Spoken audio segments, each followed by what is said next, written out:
Hi kings, queens, and all in betweens. Goddamn, I have a lot of thoughts on Pluto the series. I am planning on making a 2024 Thai GL recap, as I did for 2024 Thai BL, but I have too many damn thoughts on Pluto. So I am making a separate video to review Pluto. If you have not already seen Pluto the series, I recommend you stop watching now. Yes, I'm telling you to stop watching my video, because this review will have a lot of spoilers in it. First, I want to talk about the plot of story. Honestly, other than the ending, everything in the plot, including all of the messiness, makes sense to me. Except for the stupid first love plot line. These bitches were throwing around the term love way too casually. Like, I understand that May was severely deprived of love and connection because of her father and lack of friends, but there's no way she would have fallen so deeply for I in that one interaction. I know this is based off of a book, so it's not like the series has a completely original storyline, but the love at first sight plot line is just not believable enough as a reason for May to have fallen in love with I, and for him to be so willing to throw away what she and May had.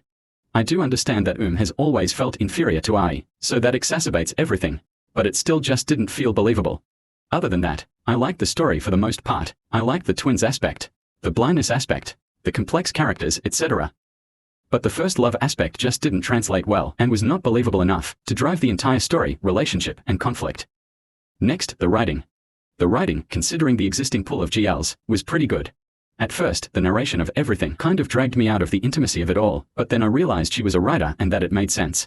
The pacing, however, was just off for me. It started out in the first episode with so much happening, but then it was just fluff for 5 episodes or so, with occasional flashbacks that felt like an afterthought. There was barely any plot development, but then everything started to happen all at once. Prior to him waking up, a lot of it felt like filler. It fell short in its development of a lot of different plot lines and characters, and that was disappointing for me, because it felt like wasted potential. The characters. I want to first talk about the character I found the most interesting. Although she only gets screen time in the last 3 episodes, is a severely flawed and complex character.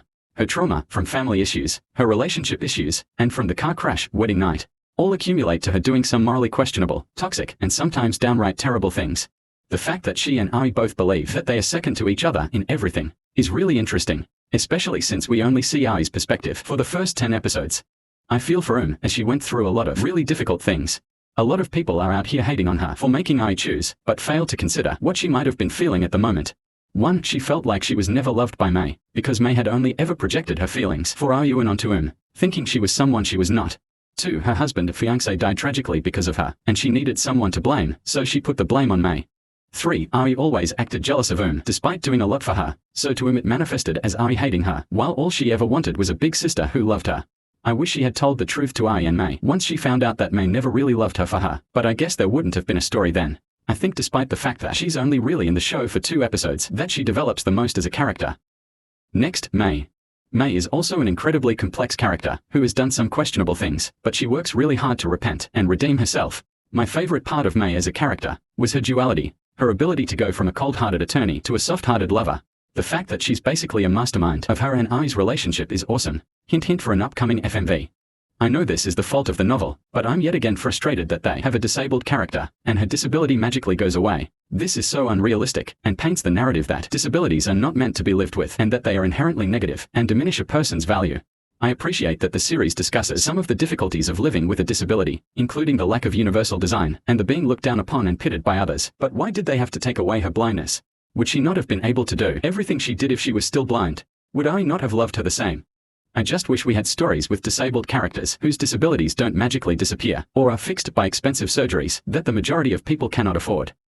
Lastly, I, like and May, is also very complex. She is absolutely riddled with guilt for many things, such as stealing her sister's girlfriend, indirectly causing May's blindness, and being not the best sister in general, but she has so much love to give.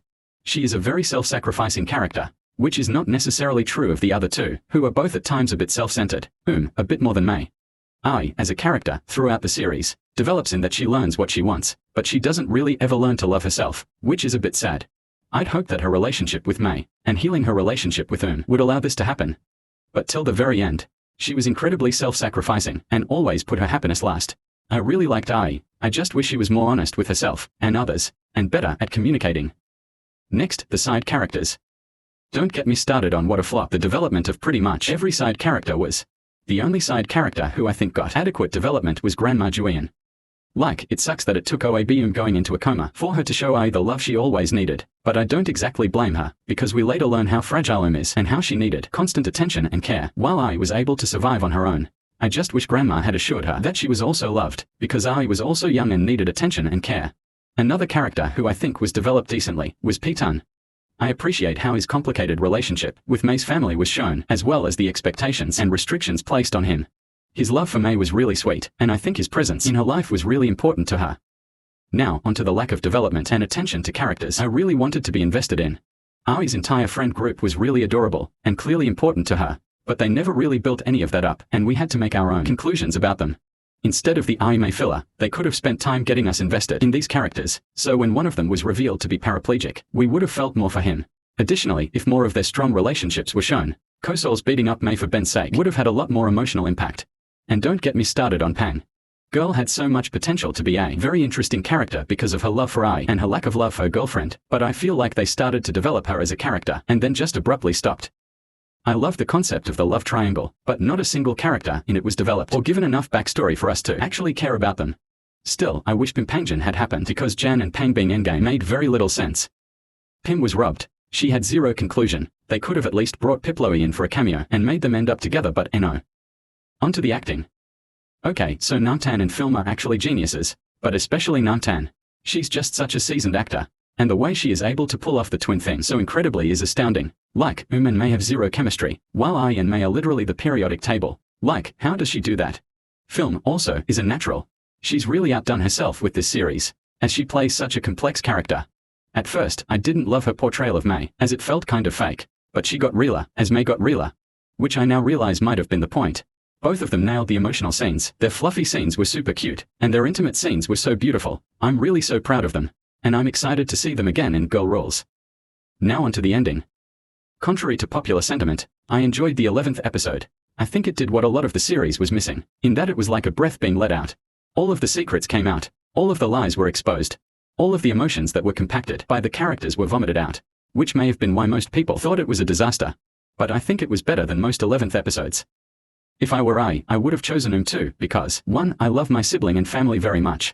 2. was incredibly unstable. I really thought she was about to off herself into that river the whole episode. 3. I would have had faith in my love for May, and believed that it would stand the test of family trauma, and insecure, traumatized younger sisters. I liked the 11th episode. I did not enjoy the 12th episode. Where the hell did all that beautiful emotion and build-up go in that book signing scene? It felt so weak. I wish hadn't actually interfered and instead Ai had just looked at her, and she nodded or smiled or something, to show she was okay with it. And the entire episode felt so rushed, yet also like they were leaving so much out. 75% of the side characters' stories were left with holes in them, and the 3 main characters got their happy ending, but it was like, not fulfilling for some reason. Side note, I love the line about both of them being princesses, which was what made me want to watch the series in the first place. So often, we box queer couples into heteronormative roles, calling one a husband, and one a wife, or one feminine, and one masculine. But what we need to acknowledge about queer relationships is that they are different from heterosexual relationships, and can transcend the gendered categories that heterosexual relationships create. Back to the review. The wedding was incredibly rushed, which was disappointing because it's so nice to see queer characters finally be able to get married legally in Thailand. The ending made me smile when I watched it, because I was happy to see them happy, but in hindsight it was just really lacking in depth. If I'm looking at this series only in comparison to other GL I've seen, it's a 9.5 out of 10 for me. However, I'm looking at it as a standalone series, as more than just GL, so it definitely falls short as a series. This was my most anticipated series of my lifetime, so maybe that was my fault. I put way too much weight and hope on this series, and it fell short of my expectations, but I still loved it regardless, and it might still be my favorite GL series. I rate this series an 8.5 out of 10. I'm really proud of Film and Namtan, and the Snap 25 team, for what they accomplished with Pluto, and despite my issues with it, I looked forward to watching it every week. I am grateful for this series, and everything it has done for the GL community. Please let me know your thoughts on Pluto. I know I complain a lot, but that's just because I'm a very opinionated person. Overall, I loved this series, and would love to hear what you all thought of it. Thank you. Take care. Bye.